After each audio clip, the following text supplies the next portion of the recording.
ليه اصلا اروح لمهندس ديكور او حد مختص في الديكور؟ عشان توفر في الفلوس.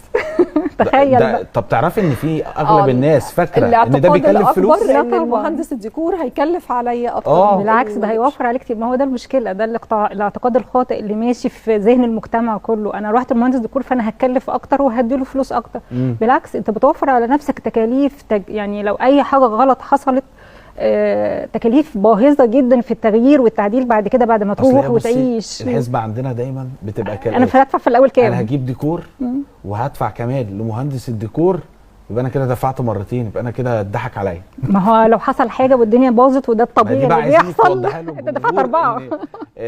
في اثار ثانيه ممكن تحصل. طبعا كتير واثار بقى خطيره. انت تجديد الحاجه بقى اللي حصلت لو حاجه صغيره كانت في الاول، تجديدها وتغييرها انت دفعت 4 أضعاف، ده غير اللي حواليها بقى. يعني ممكن العطل ده او السبب ده يبوظ لك حاجات ثانيه كتير. التشطيبات في الفتره الاخيره بتكلف جدا بعد ارتفاع الاسعار الخاصه بالتشطيبات. دي حقيقه. الماتريالات كلها حقيقي فعلا اسعارها ارتفعت، والاستيراد برضو في الماتريالات بتاعنا بقى قليل.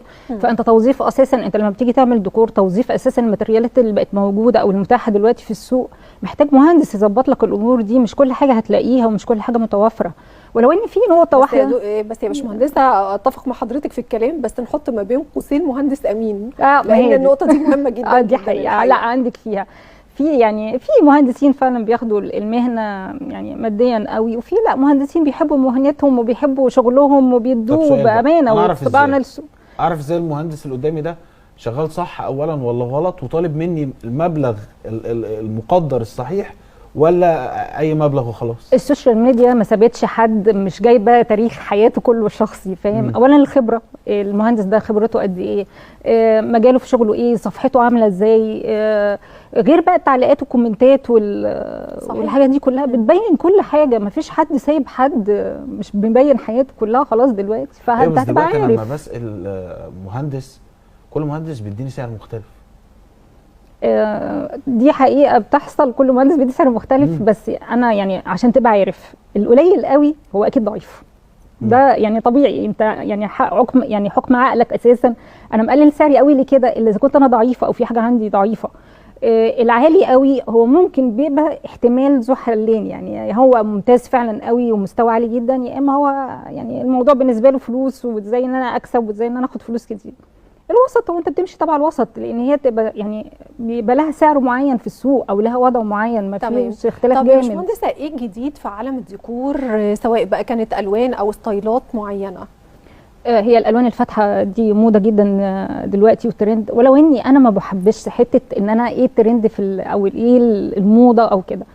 كل مكان وكل مساحه وكل تصميم معماري له الشكل، كل طبيعه اسره له الشكل بتاعه وله الحاجه اللي تليق عليه. يعني مكان ضيق ما ينفعش انا اروح اعمل الوان غامقه اللي هي طالعه موضه او عامله الوان غامقه. طب انا كده ضيقت المكان اكتر، ماليش دعوه بالموضه. اللي هيليق على بيتي ويليق على شخصيتي وطبيعه حياتي هو ده المهم. مش المهم ابدا انا اللي طالع موضه ايه، بس في الطبيعي او الحاجات المعينه اللي طالعه موضه وفعلا هي في استخداماتها مميزه، او يعني انا في شغلي بحبها بحبذها. الماجنتيك لايت طالع موضه جدا، ده حلو قوي ممتاز فعلا وعملي في استخداماته. البروفايل ليد، الالوان الفاتحه طالعه موضه. بس يعني انا كمصريه انا يعني حاسه انها مش عمليه كاطفال هي موضه جدا، بس يعني بس بتدي احيانا وسع لو المساحه صغيره، بتدي احيانا راحه للعين. بس ان انت تخلي السجاد وكله، بصي هي الموضه ان كله بقى فاتح كله صحيح. بس انا كمصريين يعني انا ما اعرفش، في اللي يحبذه هو قادر عليه خلاص اوكي اعملوه له، ما فيش اي مشكله خالص. ايه تاني طالع موضه او الوان تانيه؟ موضوع ان ترند او الموضوع ان الالوان الموضه، هو في بص الالوان اللي طالعه موضه دلوقتي الالوان الفاتحه والسكريات والاوف وايت والابيض الالوان دي كلها طالعه موضه جدا.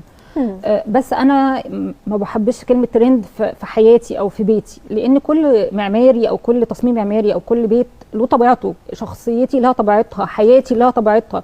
ما ينفعش تمشي على الموضه، بتمشي على بيريحني ولا هيمشي مع بيتي. يعني مثلا لو شقه ضيقه مش هروح اعملها اسود واعملها هو طالع موضه، مش هعملها اسود واعملها الالوان دي.